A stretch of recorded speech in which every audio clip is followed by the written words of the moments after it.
Hello guys, welcome to my channel. তোমরা সবাই কেমন আছো? আশা করি অনেক ভালো আছো, আর আমিও পুরো ভালো আছি। তো নতুন একটা ব্লগে তোমাদের স্বাগত জানাই। এটা একটু কিছুদিন আগেকার ভিডিও, কিন্তু দেখো তোমাদের ভালো লাগবে। তো বীরভূম অনেকেই চেনো আশা করি, আর বীরভূমের লোবা খুবই বিখ্যাত।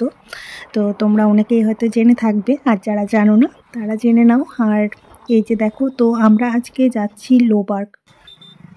এটা গেছিলাম তোমার কালী পুজোর পরের দিনে, মানে বিসর্জনের দিন গেছিলাম লোবা। তো জাস্ট রাস্তাটাতে ঢোকা যাচ্ছে না, দেখো এতটাই ভিড়। তো অনেক দূর থেকেই মানে পুরো ভিড় লেগে আছে। তো আমরা যাই হোক, আমি আমার বর আর আমার ছেলেই যাচ্ছিলাম। তো চলো পুরো ভিডিওটা দেখা। এই যে দেখো, একটা মা কালী বিসর্জনের মুখেই তখন। তো দেখো কত লোকের সমাগম, আর কি যাওয়াই যাচ্ছে না, পুরো এতই ভিড় যে মায়ের মন্দির কোথায় আর মায়ের মন্দিরে কোথা থেকে ভিড়। তখন তোমার দুপুর 2:30-3টে এরকমই হবে হয়তো। তো এই যে দেখো কতগুলো ঠাকুর বার করেছে, আর এই ঠাকুরের একটা অন্যরকম দেখো মাথাটা দেখো, জাস্ট মাথাটা দেখো কেমন টাইপের করে। তো খুবই মানে জাগ্রন্তকালী। তোমরা যারা আসোনি তাদেরকে বলবো অবশ্যই এসো। আর এই যে তো আমি এখানে দাঁড়িয়েছিলাম, গাড়িটা রাখবে সেজন্য। আর এই যে এই পুকুরটাতেই মায়ের বিসর্জন করা হয়। তো আমরা এখান থেকে হেঁটে হেঁটে এখন আমরা সোজা যাব মন্দিরের উদ্দেশ্যে। আমি এখানে প্রতি বছরই আসার চেষ্টা করি। পুজোর দিন হয়তো আসা যায় না, কিন্তু বিসর্জনের দিন অবশ্যই আসি। তো এই যে ঠাকুরটাকে এখানে দাঁড় করিয়ে রেখেছে। যখন ওই মেন লোবার কালীটা মানে মা আসলে সে আসবে, একসাথেই সব কালীগুলো আর কি বিসর্জন হবে।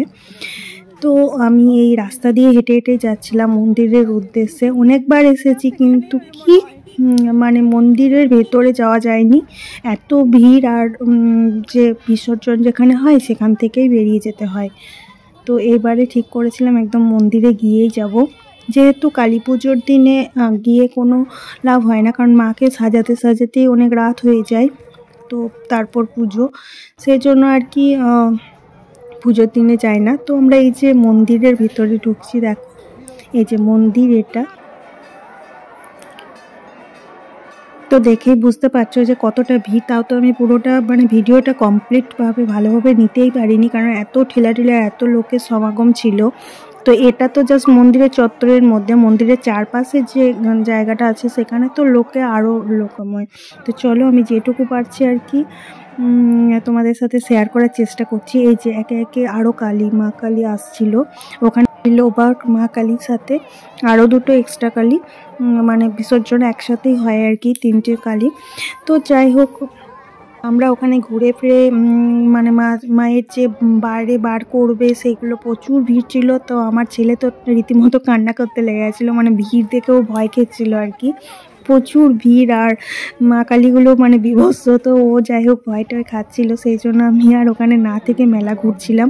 তো মেলা ঘুরে এসে এই যে পুকুরের কাছেই দাঁড়িয়েছিলাম, কারণ এই পুকুরেই কিন্তু হবে মায়ের বিসর্জন। তো এই যে দেখো লোকের কত লোক।